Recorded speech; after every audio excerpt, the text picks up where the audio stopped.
이게 최근에 이제 화석연료 가격이 워낙 급등하다 보니까 중동에 이제 문제가 발생하니까 원유가 금방 100불 이상 뛰어들고 석유, 원유 수급에 바로 문제가 생기잖아요. 이제 이런 거는 에너지 안보에 바로 문제가 되는 겁니다. 근데 이제 원자력 발전은 석유나 천연가스처럼 이제 공급망 이슈에서 상대적으로 좀 자유롭긴 합니다. 그러니까 이제 이런 화석 연료를 이렇게 주 발전으로 쓰기보다는 원자력이 딱 버티고 있으면 이제 안정적인 발전으로 될 수 있다는 거죠.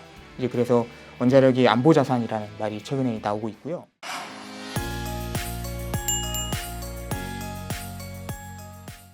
안녕하세요. 전문가와 함께 투자 시장을 짚어보는 시간 자산관리부 구혜린 기자입니다. 오늘은 권용민 NH아문디 자산운용 ETF 상품 리서치 팀장님 모셨습니다. 안녕하세요, 팀장님. 네, 안녕하세요.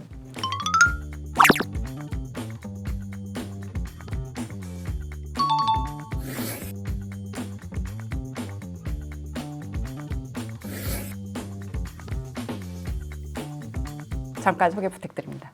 예, 저는 NH아문디 자산운용에서 하나로 ETF의 상품 리서치 팀장으로 현재 재직하고 있고요.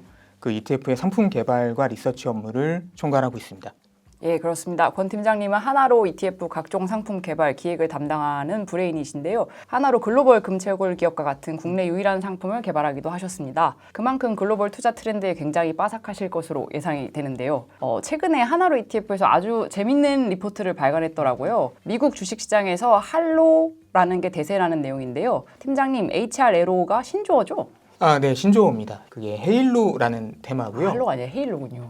예, 그게 영어로 이제 헤비 에셋, 로우 업솔루션스. 이제 우리말로 하면 이제 대규모 실물 자산을 보유하고 그리고 기술 변화에 이제 쉽게 도태되지 않는 기업을 얘기합니다. 진부화되지 않는 기업이다. 이제 이렇게 설명할 수 있고요. 이 용어는 이제 처음 만들어낸 사람은 미국의 한 자산운용사의 CEO인 조시 브라운이라는 분이 처음 주장을 했습니다.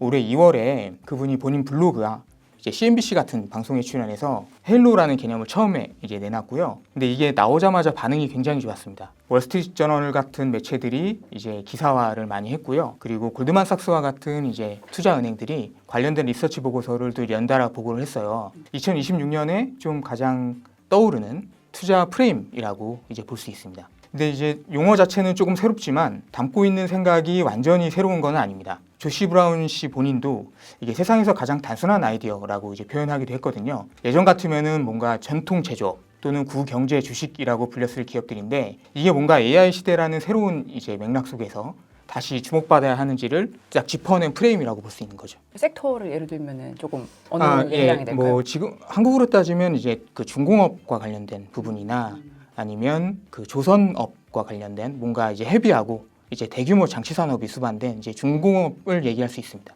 그런데 그러면은 갑자기 헤일로가 왜 라이징 스타가 됐을까요? 한동안 우리 뭐 블록체인, 생성형 AI 뭐 이런 것들에만 꽂혀 있었는데 약간 헤일로는 좀 올드 패션한 느낌이 있네요. 네, 그렇죠. 만약에 주식 투자를 좀 오래 하신 분들은 아시겠는데 지난 한 10년 동안 시장을 주도한 논리가 이제 많이 변한 걸 알 수 있습니다. 과거에는 이제 소프트웨어나 이제 사스, 소프트웨어 애저 서비스 이제 이런 느낌으로 자산을 최소한 경영하고 그리고 자본을 효율적으로 사용하고 뭐 이제 이런 회사들이 이제 승리하는 시대였죠.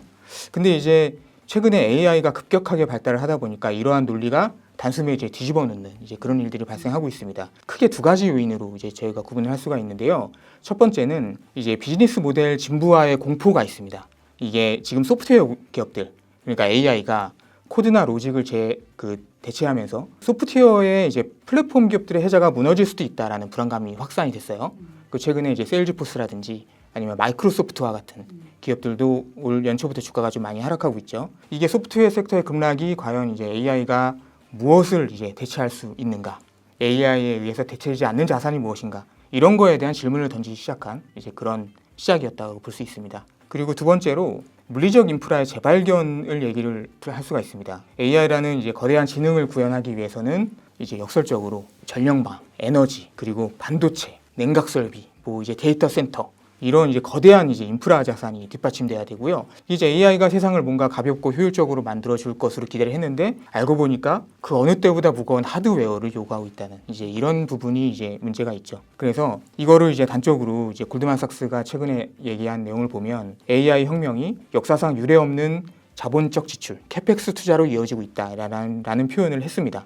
말씀을 듣고 보니까 이 헤일로로 가는 흐름이 어떻게 보면 약간 당연하다라는 생각이 드네요. 이게 떠오른 거는 미국 시장인데 이게 약간 국내 주식에도 좀 적용이 될까요? 투자할 때 이게 왜냐면 요새는 또 미장 투자를 좀 걱정하시는 분들도 많이 있기 때문에 사실 이제 국장의 시대이기도 하고 이제 그 헤일로 테마가 저는 이제 뭐 미국에서도 뭐 먼저 유행을 했지만 이게 국내 주식시장에 당연히 적용을 하면 더 좋은 그림이 나온다라고 생각을 하고 있거든요. 이제 그 이거를 적용을 하면 이제 국장에서 현재 핫한 종목들에 대해서 새로운 투자 프레임을 찾을 수가 있습니다. 이제 몇 가지 카테고리로 나눠서 이제 말씀을 드리면요. 첫 번째로 AI 인프라 병목의 수혜 기업입니다. 예, 이건 아까 말씀드렸지만 그 요즘 주류라서 좀 친숙하실 거라고 생각을 하고요. 그 AI가 확산될수록 오히려 더 많은 설비가 필요해지는 구조가 됐다는 겁니다. 그 반도체와 반도체 장비 그리고 전력망 그리고 데이터 센터 인프라 등이 대표적이고요. 뭐 어저께 삼성전자가 뭐 역대급 실적을 발표한 것에도 알 수 있듯이 반도체 기업들을 예를 들 수 있고 그 데이터 센터 구동에 필수적인 전력 인프라 관련된 기업들 뭐 현대일렉트릭 그리고 효성중공업 뭐 이런 회사들이 여기에 속한다고 볼 수 있습니다. 그 이것들은 이제 AI 성장 사이클과 맞게 구조적으로 성장이 지속될 수 있다는 점에서 현재는 가장 성장 테마로서 투자 매력이 높은 카테고리라고 볼 수 있습니다. 그 두 번째로 말씀드릴 수 있는 게 지정학적 안보 자산입니다. 최근에 지정학적 리스크가 워낙 세계 곳곳에서 불거지고 있고 중동 지역의 분쟁도 계속해서 안개 속에 있고 이제 이런 상황이다 보니까 안보나 방위 자산의 전략적 가치가 급상승하고 있다는 거는 잘 알고 계실 겁니다. 근데 방위 자산이라고 하면 뭐 방산이나 에너지 기업들이 좀 친숙해요. 근데 이제 방산은 뭐 직관적으로 이제 알 수 있으니까 이제 넘어가도록 하고 에너지 특히 이제 원자력만 놓고 봐도 안보 시대 안보 자산이라는 말은 혹시 들어보신 적 있으신가요? 이게 그 최근에 이제 화석연료 가격이 워낙 급등하다 보니까 중동에 이제 문제가 발생하니까 원유가 금방 100불 이상 뛰어들고 석유 원유 수급에 바로 문제가 생기잖아요. 이제 이런 거는 에너지 안보에 바로 문제가 되는 겁니다. 근데 이제 원자력 발전은 석유나 천연가스처럼 이제 공급망 이슈에서 상대적으로 좀 자유롭긴 합니다. 우라늄 같은 경우는 한번 연료를 주입하면 이제 18개월에서 24개월 정도 이제 안정적으로 발전을 하는 이제 셈이 있고 원자력은 물론 건설하는 데는 한 10년 정도 걸리지만 이제 한번 가동이 시작하면 30년에서 40년 가까이 안정적인 전원을 공급을 합니다. 그러니까 이제 이런 화석 연료를 이렇게 주 발전원으로 쓰기보다는 원자력이 딱 버티고 있으면 이제 안정적인 발전을 될 수 있다는 거죠. 이제 그래서 원자력이 안보 자산이라는 말이 최근에 나오고 있고요. 뭐 추가로 뭐 조선업도 국가 안보의 핵심 인프라로 볼 수 있습니다. 이거는 이제 뭐 상선과 군함의 건조나 아니면 유지 보수 역량이 매우 중요하죠. 그 특히 미국이 마스가와 같은 거에 굉장히 공을 들이는 이유도 여기에 있습니다.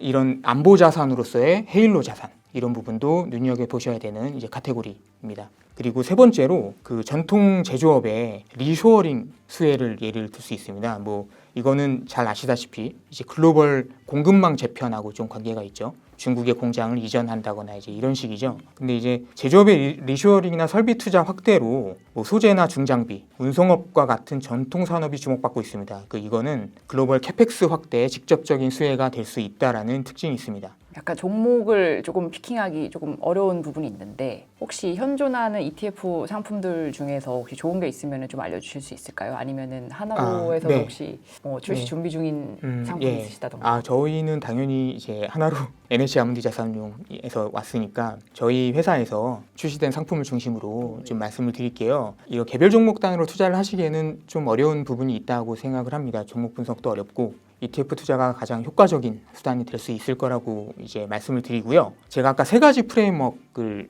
기준으로 말씀을 드렸으니까 구분을 했으니까 제가 세 가지를 말씀을 드릴게요. 그 첫 번째로 그 AI 인프라 병목 수혜에는 저희 하나로 전력 설비 투자 ETF가 있습니다. 그 데이터 센터가 막대한 전력을 소모한다는 거는 이제 이미 잘 알고 계시잖아요. 그 전력을 안정적으로 공급하기 위한 송배 전망, 뭐 배전반, 변압기 이런 이제 전력 설비 투자 사이클에 집중하는 상품입니다. 그 AI가 성장할수록 전력망과 인프라는 구조적으로 따라간다. 이제 이런 개념에 근거를 두고 있는 거죠. 그리고 두 번째로 지정학적 안보 프레임에 좀 적합한 ETF 상품으로는 저희 하나로 조선해운 ETF를 눈여겨 보시면 될 것 같습니다. 앞서서 말씀드렸듯이 조선업이 이제 국가 안보의 핵심 인프라로 재조명되고 있어요. 실제로 해상 패권이 가속화되는 환경, 군함과 상선의 건조 역량을 동시에 보유한 한국 조선업이 가지고 있는 가치, 이제 이런 부분이 주안점이 되는 겁니다. 그 세 번째로 제조업의 리쇼어링과 캐펙스 확대, 뭐 이런 거와 관련된 흐름은 이제 이름도 여기에 부합합니다. 그 하나로 캐펙스 설비 투자 ETF가 그 상품도 있습니다. 있어요. 네, 그건 좀 저희가 몰랐습니다. 2023년도에 출시를 했고요. 이 상품은 원자력과 전력, 풍력, 건설, 공작기계 이런 이제 인프라 사이클의 최전선에 있는 국내 기업들을 모아서 이제 포트폴리오를 구성했다라고 볼 수 있습니다. 뭐 글로벌 리쇼어, 글로벌 공급망 재편, 그리고 제조업이 이렇게 중요해지는 환경에서 이제 투자 확대의 수혜가 되는 업종을 저희가 잘 선별을 해놨다라고 생각을 하거든요. 새 상품을 이렇게 순서대로 이제 잘 보시면 앞서 말씀드린 헤일로 테마의 세 가지 유형을 국내 시장에서 가장 체계적으로 커버하는 라인업이라고 볼 수가 있고요. 그리고 뭐 개별 종목에 대한 고민 없이 헤일로 프라임에 이제 투자 아이디어를 탐색하고 있는 분들께는 아주 좋은 선택지가 될 것 같습니다. 그럼 제가 이렇게 헤일로 콘셉트로 투자를 한다고 칠 때 이거를 좀 장기로 생각을 해야 될지 아니면 중장기 아니면 단기 어느 정도로 좀 보고 투자를 해야 될지 어떻게 사실 보시나요? 이게 이런 종목들이 작년에 코스피가 강세 흐름에 있었기 때문에 주가가 좀 많이 올랐습니다. 그래서 현재 국면에서 좀 싸다, 저평가다 이런 표현하기는 좀 어렵고요. 다만 현재 투자 사이클이 진행 중이다. 그래서 이런 투자 사이클에 이제 충분히 이제 동참 올라탈 만하다. 이제 이런 말씀은 드릴 수 있습니다. 그 순서대로 좀 말씀드리면 그 전력 설비 투자 ETF는 그 AI 데이터 센터 향 그 전력 인프라 수요의 폭증 요 투자가 집행된 지 한 1년밖에 지나지 않았습니다. 근데 전력망의 투자와 교체 사이클이 사실 30년 주기를 타고 이제 움직이는 경우가 많고요. 그 이번에 전력망 투자 사이클은 2030년 이후까지 가는 이제 장기 인프라 교체 사이클로 보고 있습니다. 그래서 수혜가 2030년 이후까지